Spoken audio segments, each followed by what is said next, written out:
of the Senate who will preside at this joint session.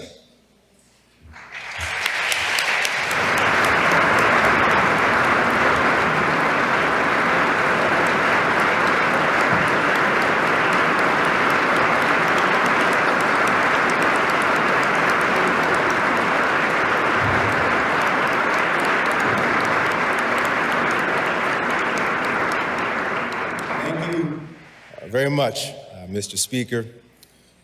The joint session will come to order. I note the presence of Acting Chief Judge Anthony Canatero and the esteemed jurors of the Court of Appeals, joined by Chief Administrative Judge Tomiko Amerker. Welcome.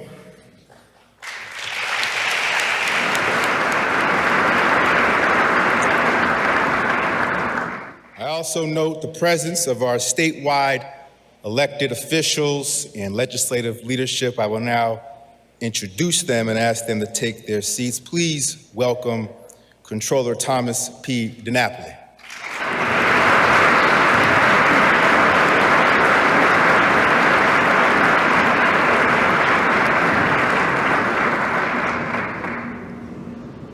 Did I miss one? Oh, there you go.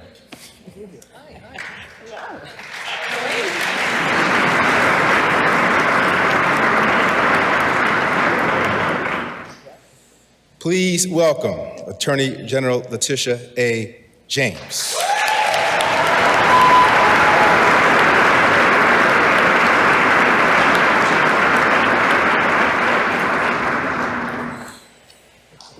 Majority Leader Andrea Stewart Cousins.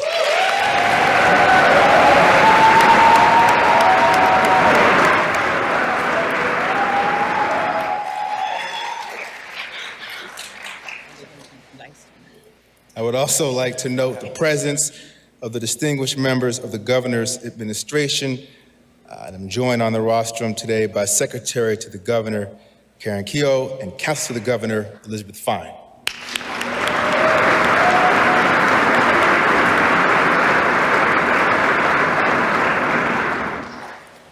Please give a warm welcome to our mayors and county execs who have joined us in the chamber today.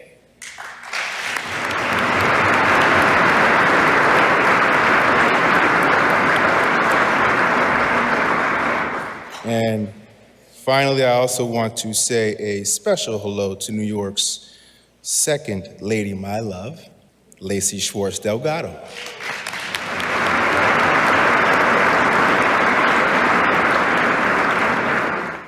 Please stand as we welcome the Color Guard of Honor.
It is my honor to welcome Reverend W. Franklin Richardson, pastor of the historic Grace Baptist Church in Mount Vernon, to bless this session.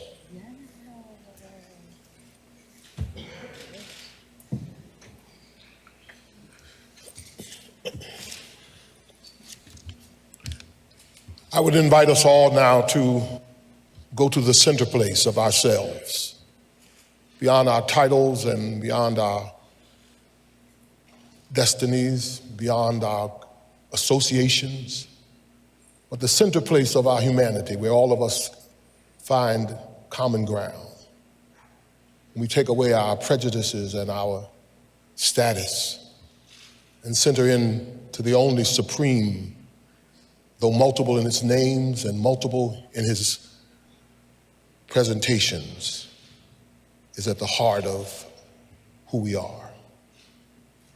Let us pray. O God, our mother and our father, we thank you for ordering our steps into this sacred space, this temple of governance. We invite you to be in our midst. We thank you for the journey and the legacy of this great empire state. We thank you for all those who have deposited their service, whether in building bricks fresh from the slave quarters, or climbing to places of prominence and power as legislators and senators and governors. We recognize your fingerprints upon our humanity, its marvelous diversity. Help us to be able to celebrate our diversity without difference or division. Help us to find common ground. Help this gathering of leaders who govern this state to move upon the great legacy they have inherited and push us to a day of equality and justice for all. Help us to climb over our selfishness and our divisions and find a singular purpose that will honor you.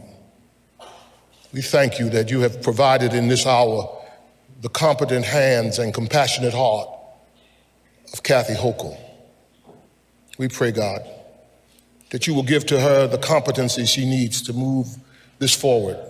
As she sits in the helm of this ship of state, may those who share the bearing of the oars, may they find also the opportunity to move us forward.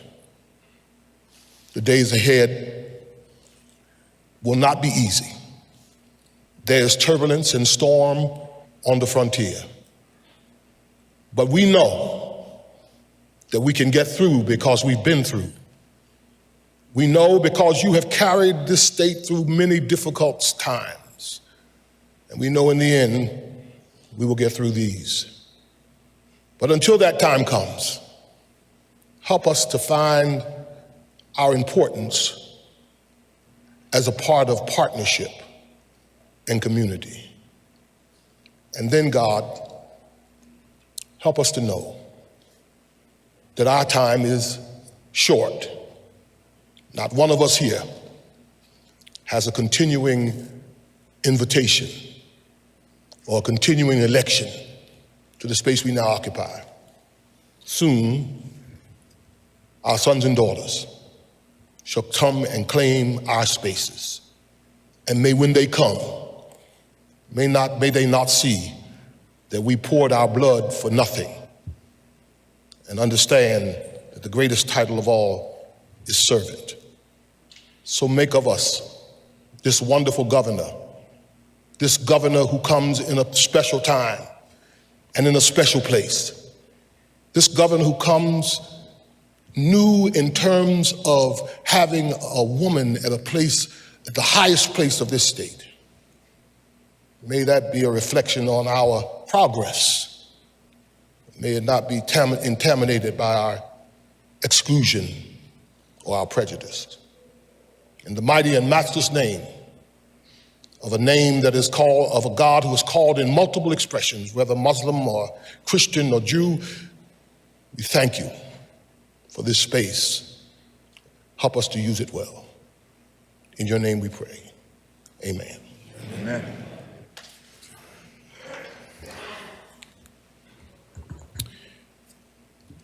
Now, let's please welcome Major General Denise Donald, first woman Assistant Adjutant General and first woman Commander of the New York Air National Guard, for the Pledge of Allegiance.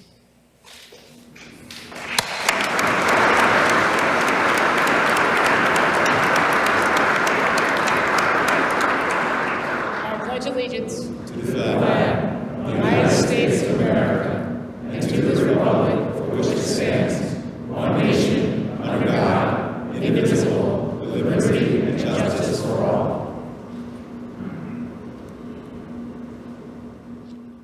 the honor guard, thank you, Major General. Will the honor guard please retire the colors?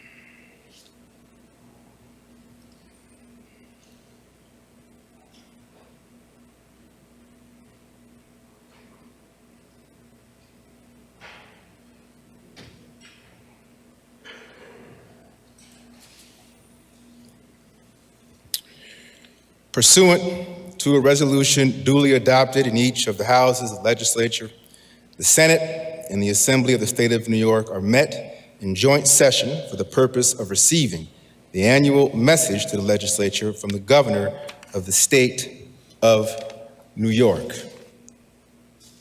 Ladies and gentlemen, I am proud and honored to present the 57th Governor of the State of New York, Kathy Hochul.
Thank you, first of all, to my incredible partner in government, our Lieutenant Governor, Antonio Delgado. Let's give him a round of applause. Just like me, he knows every rest stop, every McDonald's on the throughways, and he is traveling the state and doing an extraordinary job. I'm so grateful to have him. I also want to thank Dr. Richardson for the beautiful invocation, reminding us of the presence of God in our lives as we do the work of the people. I also want to thank my incredible partners in government. And in New York, we have extraordinary public servants.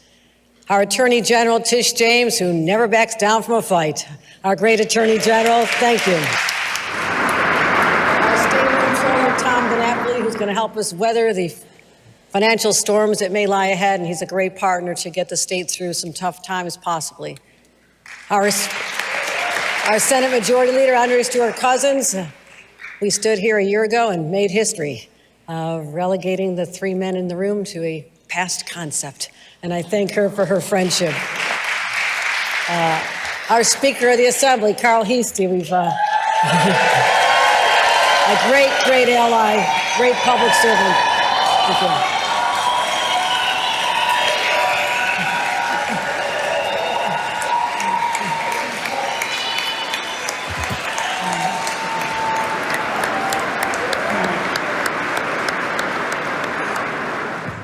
The Speaker is in the House. And to Majority Leader Assemblywoman Crystal Peoples-Stokes, who we served in government for many years together. Thank you. Thank you.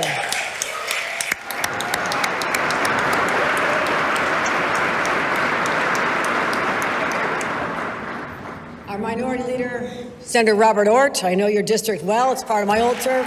Looking forward to delivering to the people of New York. Senator Ort.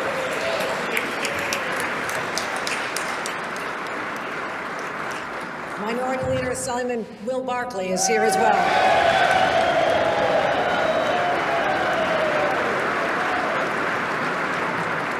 Judges from the Court of Appeals have joined us. I thank them for attending this opportunity to tell the world and our nation and our state who we are.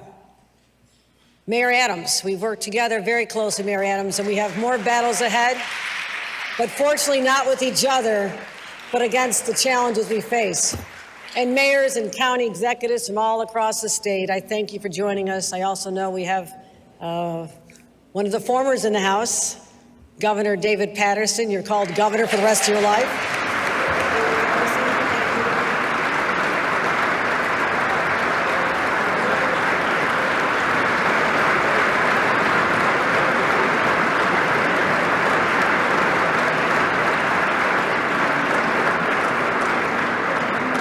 Use a point of personal privilege and make a hometown football call, and that is to acknowledge my own county executive, Mark Poloncarz, and our mayor, Byron Brown, City of Buffalo. Please stand up. Please stand up.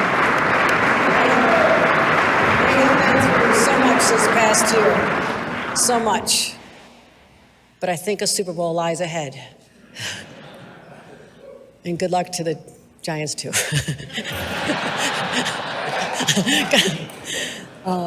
And to my members of my cabinet, these are extraordinary. I want them to stand up, every member of my cabinet, because we have pushed you so hard. You have worked so tirelessly, and you are the team that I govern this state with, and I'm so grateful for all the work you do. Let's give a round of applause to the cabinet.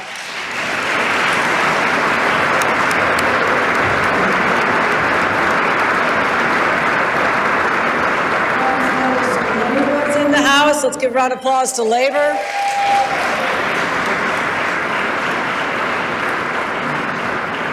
And many distinguished guests who've traveled here today. You know, my fellow elected officials, it's an honor to be back in this chamber and seeing you. 1 year ago, I stood here, gave the address. The speaker wasn't here. We had Crystal Peoples-Stokes up here. We had the leader. And we spoke to an empty audience. It was extraordinary how far we've come in this 1 year from that time when I literally had to address empty seats. But I did get a round of applause, not a lot that day, from my loyal staff in the back when I announced drinks to go. So they were very happy with that announcement. People across the state are happy with that announcement, but today I'm looking forward to an enthusiastic opportunity to tell you what we are all about. And today I speak not just directly to all of you, but to the people we have the privilege of serving. My fellow New Yorkers, after 3 very difficult and painful, tragic years, I'm proud to stand here and say that the state of our state is strong, but we have work to do. Last year, in the face of immense hardship and uncertainty, we endured. We proved to the world that when New York gets knocked down, we always get back up. And because of that, I'm optimistic about this upcoming year and about the future. Oh, we have some big challenges ahead, but I believe that the fight to do what is right is always worth pursuing. And I'm steeled in the knowledge that if we come together in this pivotal moment, and those of us in positions of power do what's needed for the people of New York, our shared potential is limitless. As I said in my inaugural address, when we are united, there's no stopping us. When it comes to the mountains yet to be climbed, we're ready to scale them this year because of the peaks we already summited last year. In 2022, working with our leadership and all of you, we made historic investments to strengthen and upgrade our infrastructure, build a world-class public transit system, create strong public education, confront climate change, fortify our healthcare system, help our small businesses recover from COVID, and spur economic development all across the state. We landed the largest investments in state history, $20 billion from IBM, and $100 billion from Micron, creating 50,000 much-needed jobs in upstate New York.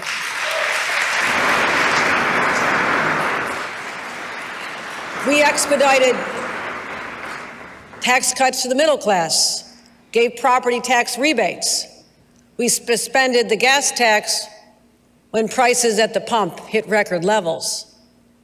You've passed, and I've signed over 840 bills. That was a lot. But in response also to tragedy and the spreading plague of gun violence, we strengthened our gun safety laws, which were already the strongest in the nation. When Roe v. Wade was overturned by the Supreme Court, here in New York, we reaffirmed our commitment that reproductive health care remains a human right.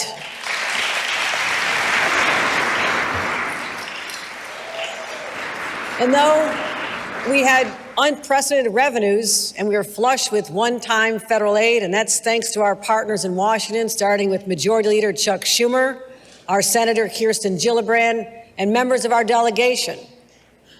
We also knew on that bright sunny day a year ago that rainy days could be ahead. So we put money away. And looking back, that was clearly the right thing to do, because 1 year later, where we stand now, a majority of economists are predicting a recession. And that's one of the reasons it's clear to me why we will not be raising income taxes this year. And I thank the legislature for being partners when we addressed those challenges in 2022. When I was last here, I spoke of the New York dream. For generations, people have come from all over the world in search of the American dream. I'm here today because that dream was realized by my family. And I want more New Yorkers to have access to the same opportunities that my family had. That's what public service is all about. The great Francis Perkins, FDR's labor secretary, once said, "A government should aim to give all the people under its jurisdiction the best possible life." That's it. That's the job. That's what we're here to do. And I cannot stand here and say we're done yet. Because even though we've set the table for what should be the most prosperous time in New York history, if New Yorkers don't feel safe in their communities, if they can't afford to buy a home or pay their rent, then the dream stays out of reach for them. And we're already seeing signs of outmigration that we can no longer ignore, something I know all too well from growing up in Western New York, at times when jobs were so hard to find. We cannot let that happen again. But the good news is, it does not have to be that way. What I'll discuss today is a broad overview of key policies that will make New York more affordable, more livable, and safer. So let me tell you just how we plan to do that. My number one priority has always been and always will be keeping New Yorkers safe. And a day has not gone by where I've not been laser focused on this objective. Oh, the pandemic caused so much havoc in our state, in our country, in society, and it had a profound effect on public safety. You know, that pervasive unease that wormed its way into our day-to-day lives, the social isolation, the economic distress, led to a nationwide rise in gun crimes and violence that we're still combating. And to respond to what we saw right here in New York, we had to develop new strategies and invest in new programs and strengthen our gun violence prevention laws, passing even stronger ones and closing loopholes, like banning ghost guns. And I want to thank our Attorney General for her work on making sure that the red flag laws are executed. We expanded bail eligibility for gun crimes. We had tougher prosecutions of gun trafficking. As I mentioned, the red flag laws. We had over 5,000 extreme risk orders of protection, astronomically higher than before. You know what that meant? 5,000 people who should not have had a gun because they could have done harm somewhere else were prevented. And that kept innocent people from being hurt. Those are the strategies that are working. We also, after the massacre in my hometown, we raised the age to 21 to buy a semi-automatic weapon, just common sense. We launched the first in the nation, 9 states, first time in history, 9 states working on gun trafficking and gun interdiction. That effort took over 10,000 illegal guns off our streets. We tripled our investments in gun violence disruption programs on the street, connecting people where they are. And we've collaborated with local governments like never before. From putting more cops on the subways, working with the mayor, to working to bring down barriers in places like Rochester and Syracuse. So stakeholders are finally working together, and our efforts are starting to pay off. Last year, we saw a double-digit decrease in both homicides and shootings, but we're still far from pre-pandemic levels, so our work is not done. And there has been no aspect around the discussion of public safety more controversial than bail reform. And as with so much in politics today, the conversation quickly turns to a debate between 2 opposing camps with no common ground. But I believe there are several things we can agree upon. First, that the size of someone's bank account should not determine whether or not they sit in jail or go home, even before they've been convicted of a crime. That was the goal of bail reform. It was a righteous one, and I stand by it. Second, bail reform is not the primary driver of a national gun wave or crime wave. It was created by a convergence of factors, including the pandemic, all across the nation. But also, I would say we can agree that the bail reform law as written leaves room for improvement. And as leaders, we cannot ignore that. When we hear so often from New Yorkers that their top concern is crime, and so do my partners in government, in the legislature, let's start with this base of shared understanding and have a thoughtful conversation. Not this, but this. And talk about what we can do during the budget process and make improvements to that law. Of course, we know that that won't automatically bring down crime rates. We don't expect that.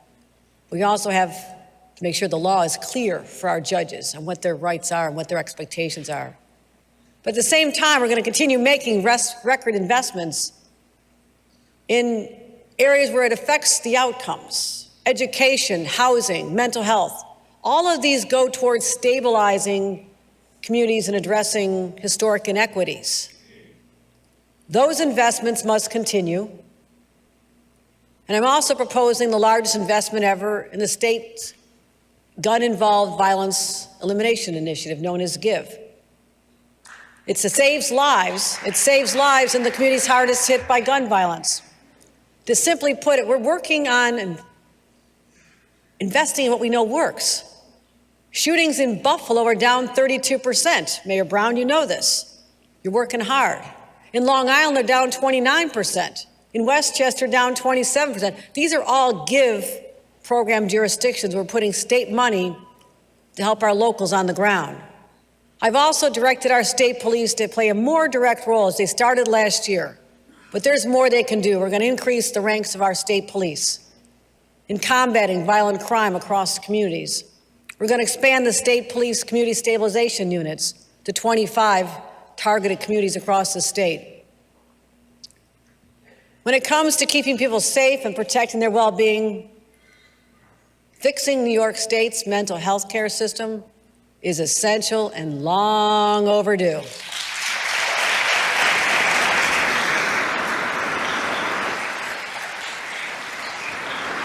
Even before COVID, the rates of mental illness had been on the rise.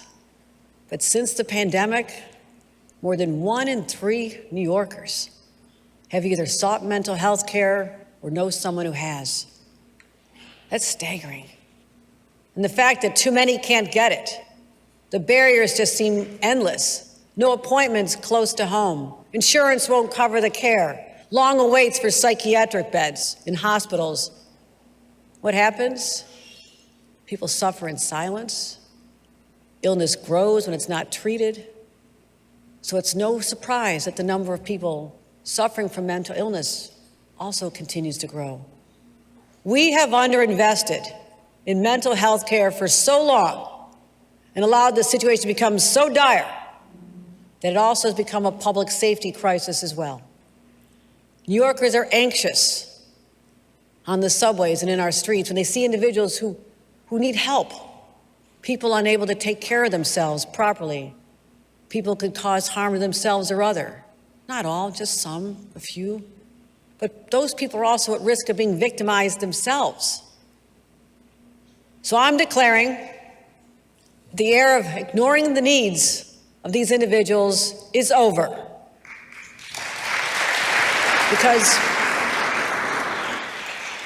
Because our success as government leaders is measured by our ability to lift up and support all of our constituents. So today marks a reversal in the state's approach to mental health care. And this is a monumental shift to make sure that no one else falls through the cracks. This will be the most significant change since the deinstitutionalization era of the 1970s.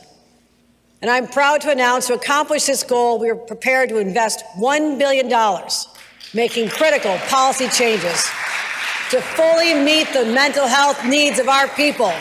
It's about time. Let's get it done. We can do this together. Let's get it done.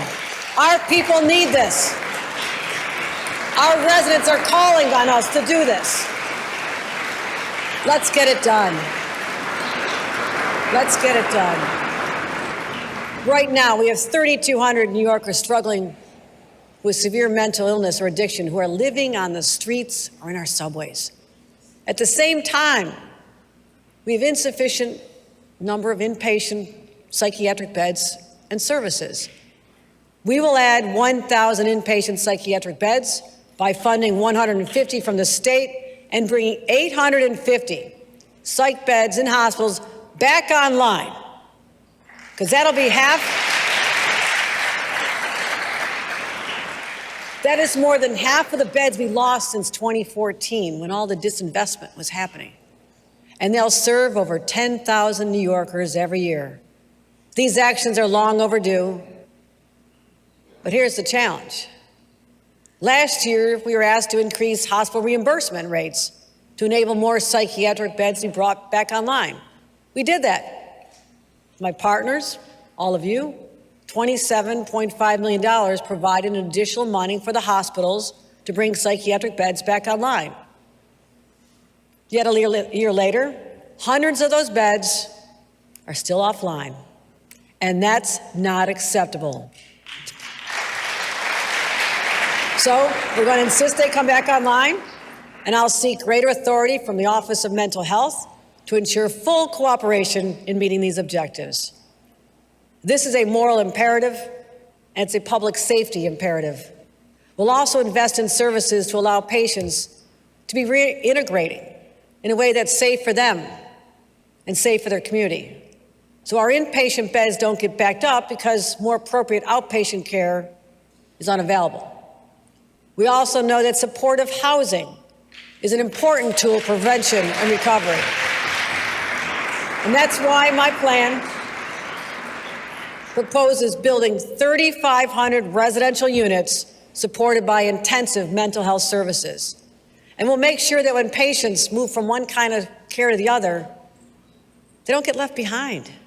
They don't fall off. Our plan requires facilities to discharge high-risk patients into intensive wraparound services. Wraparound services now. And I'll propose that insurance companies cannot be prohibited from covering these services. They can no longer deny mental health, critical life-saving mental health services. And finally, we're going to focus in the mental health space on our children, because too many schools provide no level of mental health support, and our children need preventative services now to stop them from needing intensive services in the future.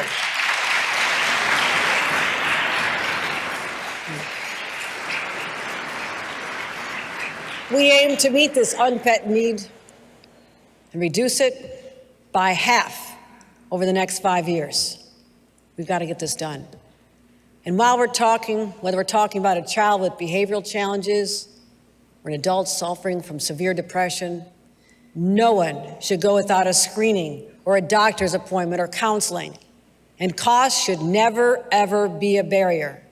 And that includes those suffering from addiction, especially those struggling with opioids. There's too many families, including my own, who've endured the loss of a loved one. And that's why we'll do more. Working with our federal and local partners to stop the flow of illicit drugs into our communities, address the new deadly additives like xylazine. We'll send resources to communities that are trying hard to shut down the flow of fentanyl into our streets. And we'll keep expanding access to technology so they can detect deadly additives like fentanyl and xylazine before they're even used. That's how you save lives. And we can reverse overdoses. And I'll create a new interagency task force that'll examine every single possible solution and come up with recommendations. Because we must meet this crisis with the urgency that it demands. At the outset, I said we have to work on improving the quality of life for New Yorkers. But you can't really talk about improving someone's quality of life when they're struggling with the cost of living. Inflation's soaring, prices going up on everything that families need to buy for their kids, diapers, formula, sneakers. And on top of that, how do you pay the monthly rent or the mortgage? It's just so overwhelming for our families. So we'll talk now about everyone's largest expense, housing. And I think about my own family story. My family started married life in a trailer park. On my dad's salary, they eventually moved to an upstairs flat, tiny, but held a few of their kids. They had a few more kids. And they eventually moved to a tiny Cape Cod. But as we grew older, my dad changed jobs. I watched my parents' success unfold to the progression of homes they could afford. And they also knew how important housing was. They raised us to fight for change. My parents were activists back in the 60s, a lot of marches, a lot of protests. And they volunteered for an organization called Housing Opportunities Made Equal, which had just started back then. And I assure you that where I lived, it was a very controversial thing to do. But my parents said everybody has the right to live where they want, and they understood for a society to reach its full potential, equal access to housing is a must. Because when there's not sufficient housing, people at all income levels struggle. And if things get bad, they leave. They search for opportunities elsewhere. Over the last decade, New York State has created 1.2 million jobs. That's great. But only built 400,000 houses. Many forces led to this state of affairs, but front and center are local land use policies that are the most restrictive in the nation. Through zoning, and local communities are able to hold enormous power to block growth. Between full bans on multifamily housing and onerous zoning and approval processes, they make it difficult, almost impossible, to build new homes. Think about that. People want to live here. They have jobs here. Because of local decisions to limit growth, they cannot. Local governments can and should make a difference. I spent 14 years in local government. Many of you came through that route as well.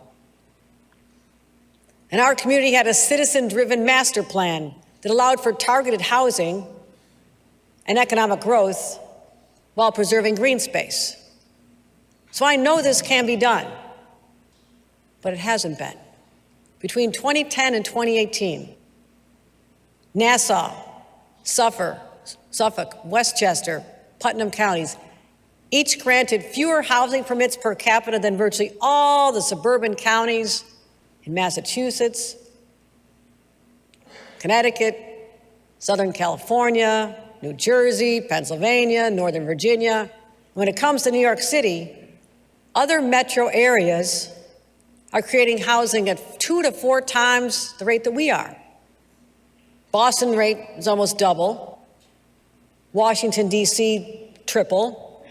Seattle, 4 times. So with less supply, demand drives up prices, and who gets squeezed? Young families starting out, middle-income families looking to move up, low-income families. People can't even get the starter home anymore. That's why, since becoming governor, housing has been front and center of my agenda.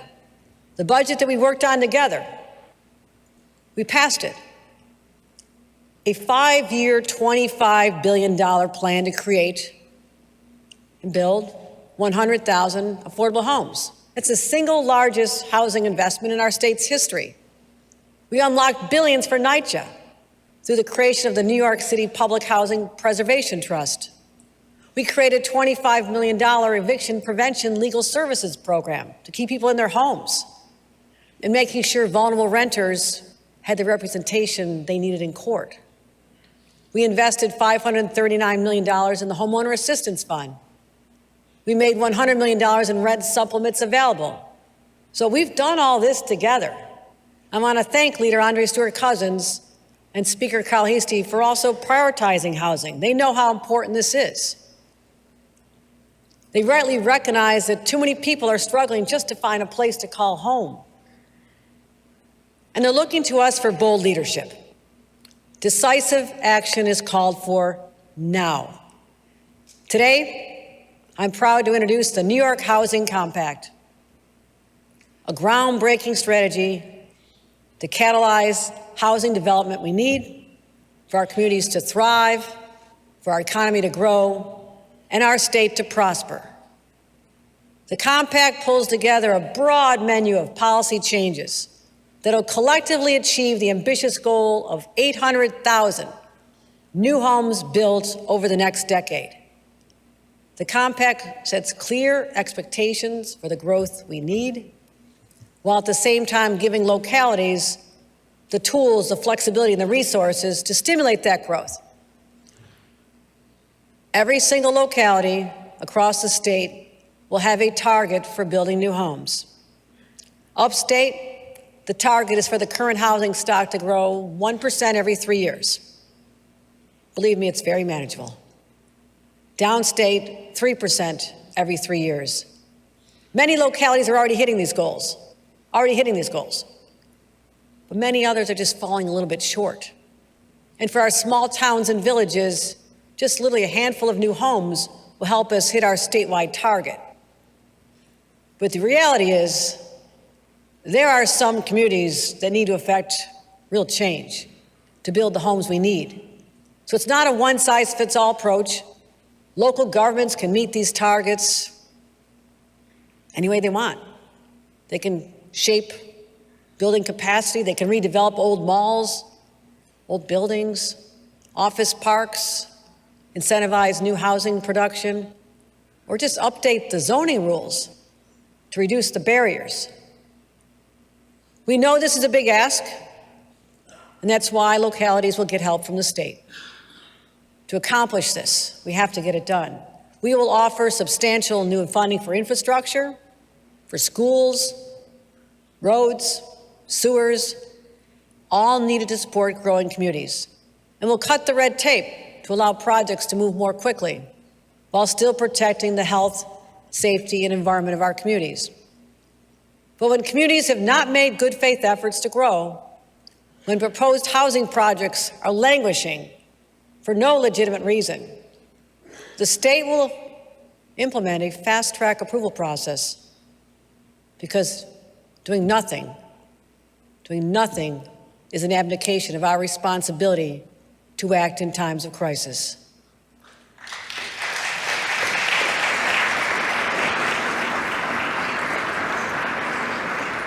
The Housing Compact is also laser-focused on transit-oriented development.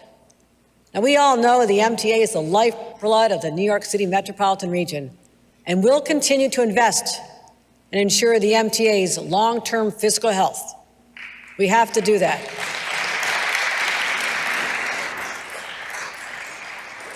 And our investments in our world-class commuter lines have connected more people to jobs and created vibrant downtowns. And that's why it makes so much sense to build new housing in those same areas. That's what happens in cities across the globe. So as part of my compact, any municipality with a train station will rezone the area within a half a mile to allow for the creation of new housing within the next 3 years. Finally, we cannot meet the demand for housing without an incentive program like we have with 421A in New York City. Without it, developers are only building condominiums or build elsewhere, which is absolutely not the result we need to meet our housing goals. We will work with the legislature to come up with a replacement for this critical piece of the puzzle. We have to. Overall, this plan is ambitious, but that's what New Yorkers expect from their leaders. Today I say no more delay, no more waiting for someone else to fix this problem. Housing is a human right, and ensuring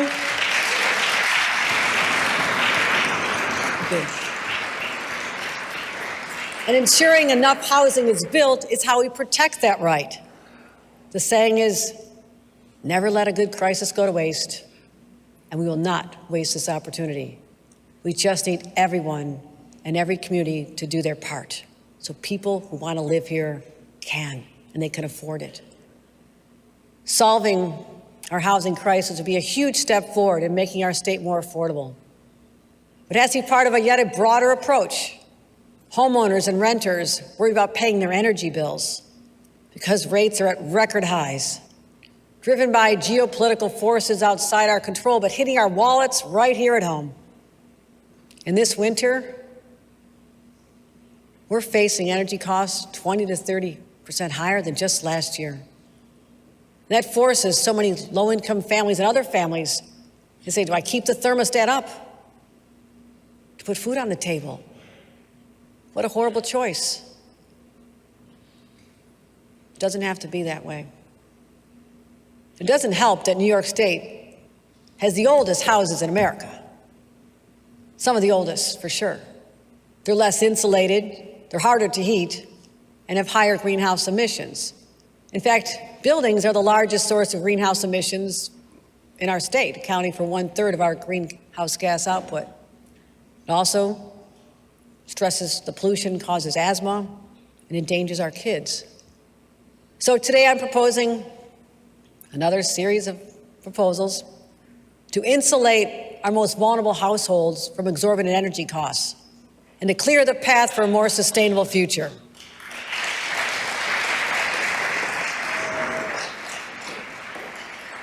We're calling it the Empower Plus program, and it'll help low-income families retrofit their homes by adding insulation, upgrading appliances, switching from fossil fuels to clean electric heating systems.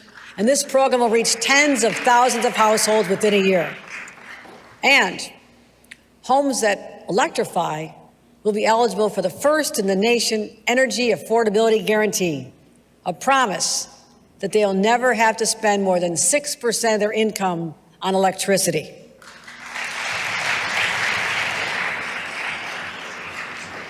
We also want to reduce the overall burden on our residents struggling with high electric bills, so we're providing at least $165 million in relief for over 800,000 New Yorkers. We know that long-term sustainability for our wallets and for our planet comes from weaning ourselves from fossil fuels.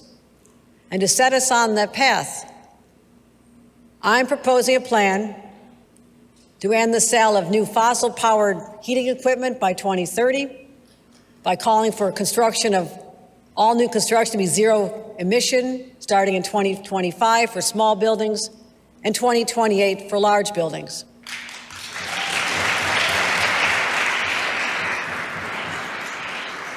And we're taking these steps now because climate change remains the greatest threat to our planet, but also to our children and our grandchildren. In 2019, this legislature instituted aggressive mandates and deadlines for reducing emissions. And now we're executing on that plan. Of course, we must do it thoughtfully, in a way that prioritizes affordability, protects those already struggling to get by, and corrects the environmental injustices of the past. And with this in mind, we're pursuing a nation-leading cap and invest program to cap greenhouse emissions, invest in clean energy, and prioritize the health and economic well-being of our families.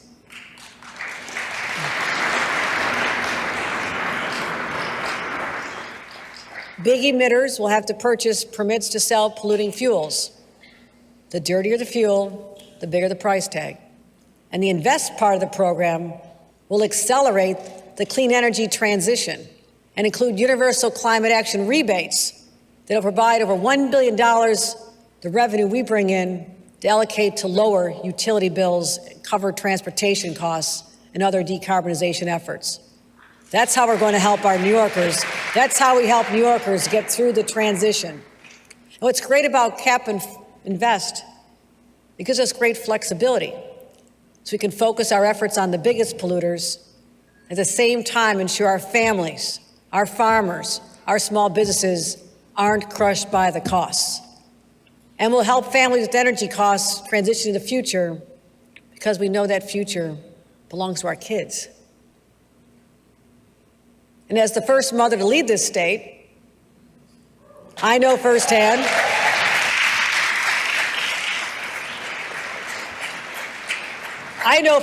what the lack of affordable child care can do to a family. But as a governor, I also know the impact on our state's economy. More than 35 years ago, when I was a young staffer working for Senator Daniel Patrick Moynihan, I loved my job. But there were no affordable child care options available to my family. So I put my career on hold, raised a family, and so often we know it's the moms, in particular, who are forced to make these decisions. And with that experience, I was so proud when we worked together last year to announce $7 billion over 4 years to focus on affordable child care in our budget. We worked together to get it done. And thank you. Thank you. We brought down We brought down out-of-pocket costs for more families. We expanded care in areas that were severely lacking. You know what the problem is?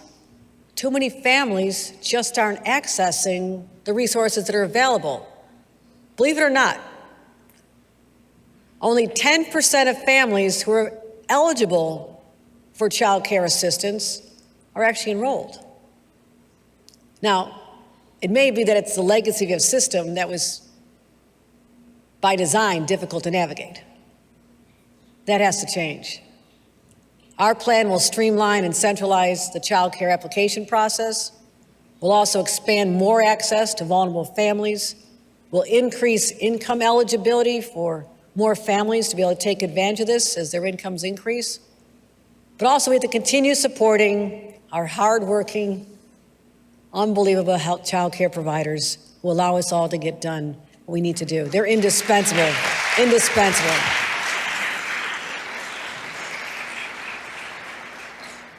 Now we talk about affordability, talked about it a lot today.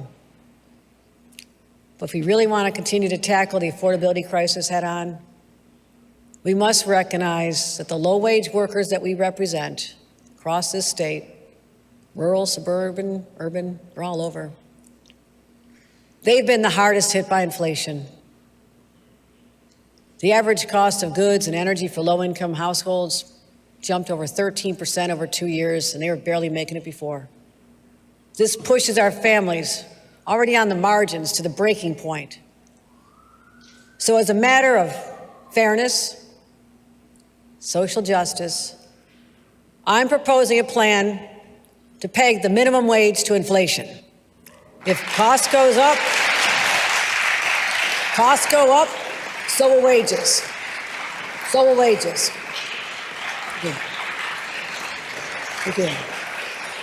Thank you. Our families deserve this. Thank you.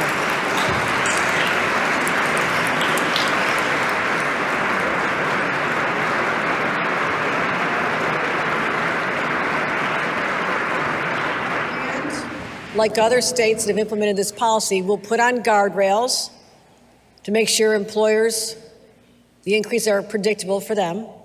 I understand this. We also need to have flexibility in the event of a recession. But this important change will give over 900,000 minimum wage workers a lifeline. And these workers are most likely to be women. Many times, moms.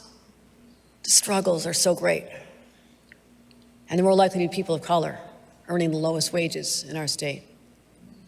By putting more money back in their pockets, it helps our economy overall, because it goes back into local businesses and services when they go to the stores. It's how you keep things going. These initiatives and policies, investments and new approaches are just the tip of the iceberg. But I've kept you long enough.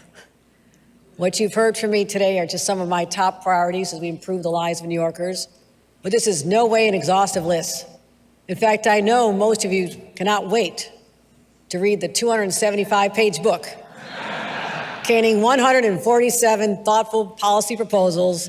Thank you, Michael Asher, and my dream team and my entire cabinet for helping make that happen.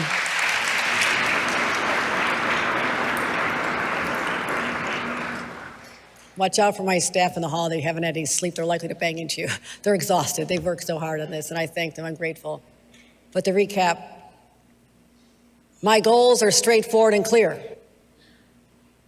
We will make New York safer. We will make New York more affordable. We will create more jobs and opportunities for the New Yorkers of today and the New Yorkers of tomorrow. We'll open up the doors to more people and communities, especially those who have been historically blocked from equal chances at success. And as other states slide backwards when it comes to protecting basic fundamental rights, we will continue to enshrine and protect those rights every single day, and will continue to be nation leading. The task ahead of us may sound daunting. The stakes could not be higher. But I'm fortunate to live in a home once occupied by one of our great leaders and thinkers named Roosevelt. Eleanor Roosevelt once said,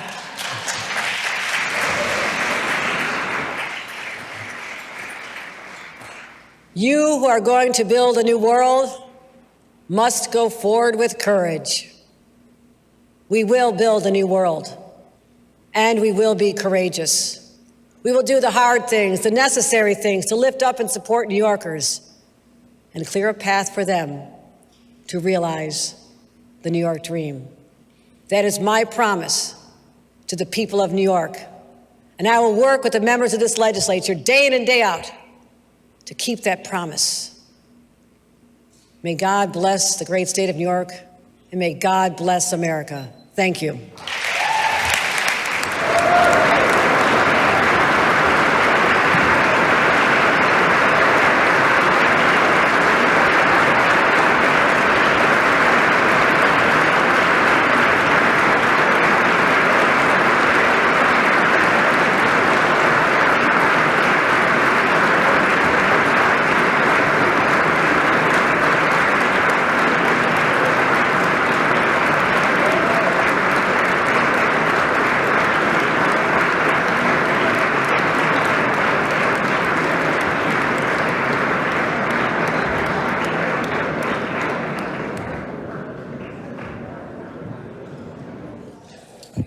The joint session is adjourned.